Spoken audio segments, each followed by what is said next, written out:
இன்னைக்கு நம்ம MR learning Tamil சேனல்ல தமிழ்ல சில क्वेश्चंस நம்ம பார்க்கலாம். ஃபர்ஸ்ட் क्वेश्चन பாருங்க. மருள்நீக்கியார் என்ற இயற்பெயர் கொண்டவர் யார்? மருள்நீக்கியார் அப்படின்ற இயற்பெயர் கொண்டவர் யாரு? திருநாவுக்கரசர். திருநாவுக்கரசர் சமண சமயத்தில் சேர்ந்த பின்பு எவ்வாறு அழைக்கப்பட்டார் அப்படின்னு கேட்டிருக்காங்க. எந்த மாதிரி அவர் அழைக்கப்பட்டார் அப்படின்னு பார்த்தீங்கன்னா தர்மசேனர் அப்படின்னு அழைக்கப்பட்டார். மருள்நீக்கியார் எக்கோயில் இறைவனால் திருநாவுக்கரசு அப்படின்னு அழைக்கப்பட்டார். ஆன்சர் திருவிரட்டான திருக்கோயில் அப்படின்ற இதில் தான் திருநாவுக்கரசு அப்படின்ற இதில் அழைக்கப்பட்டார். யாரு? மருள்நீக்கியார். எந்த கோயிலோட இறைவன்? திருவிரட்டான திருக்கோயில் அப்படின்ற இறைவனோட அருளால் திருநாவுக்கரசு அப்படின்னு அழைக்கப்பட்டாரு. திருநாவுக்கரசை துன்புறுத்திய மன்னன் யாரு? எந்த மன்னன் திருநாவுக்கரசை துன்புறுத்தினார் அப்படின்னா மகேந்திர பல்லவன். திருநாவுக்கரசு தாண்டகம் என பா அமைப்பினை தன் பாடல்களில் திறம்பட ஆண்டதால் என்ன பட்டம் பெற்றார்? எந்த பட்டம் பெற்றிருப்பார் அப்படின்னு பார்த்தீங்கன்னா தாண்டக வேந்தர் அப்படின்ற பட்டம் பெற்றிருப்பாரு. எதுக்காக? தாண்டகம் அப்படின்ற பா அமைப்பை அவரோட பாடல்களில் திறம்பட கையாண்டதால தாண்டக வேந்தர் என்று அழைக்கப்பட்டார். என் கடன் பணி செய்து கிடப்பதே இந்த மாதிரி கூறினவங்க யாரு? அப்பர்.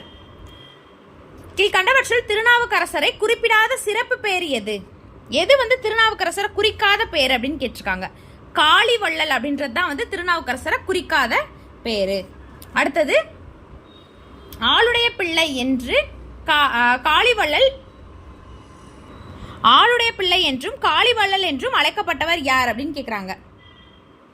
இந்த இடத்துல பார்த்தோம்ல திருநாவுக்கரசரை குறிக்காத பேர் காளிவள்ளல் அப்படின்ற பேரு. அந்த காளிவள்ளல் அப்படின்னு அழைக்கப்பட்டவர் யார்? அப்போ யாரு அப்படின்னு பார்த்தீங்கன்னா திருஞான சம்பந்தர். திராவிட சிசு என்று அழைக்கப்பட்டவர். திராவிட சிசுன்னு திருஞான சம்பந்தர் அழைக்கப்பட்டார். நின்றசீர் நெடுமாறன் என்ற பாண்டிய மன்னனை சமண சமயத்திலிருந்து சைவத்துக்கு மாற்றியவர் யார்? திருஞான சம்பந்தர். திருஞான சம்பந்தர் இயற்றிய பதிகங்கள் மொத்தம் எத்தனை பதிகம் இருக்கு? 384 பதிகங்கள் இருக்கு. இறைவனை தன் தோழனாக கொண்டவரும் இறைவனால் வன் தொண்டர் எனவும் அழைக்கப்பட்ட நாயன்மார் யார் அப்படின்னு கேட்குறாங்க. சுந்தரர் தான் அந்த மாதிரி அழைக்கப்பட்டிருப்பார். இறைவன தோழனாகவும் இறைவனால வன் தொண்டர் அப்படின்னு அழைக்கப்பட்டவர் யாரு? சுந்தரர். சுந்தரர் பின்வரும் மன்னர்களுள் யாரால் வளர்க்கப்பட்ட பெருமைக்குரியவர்? சுந்தரர் யாரால் வளர்க்கப்பட்ட பெருமைக்குரியவர்? எந்த மன்னன்? நரசிங்க முனையரையனார் அப்படின்றவரால் அழைக்கப்பட்ட பெருமைக்குரியவர். சுந்தரரின் தேவாரம் 12 திருமுறைகளில் எத்தனாவது திருமுறை? சுந்தரரோடது எத்தனாவது திருமுறையா இருந்துச்சு? 7வது திருமுறையா இருந்துச்சு. சுந்தரர் எந்த ஊரில் தோன்றினார்? திருநாவலூர் அப்படின்ற ஊர்ல தோன்றியிருக்கிறாரு.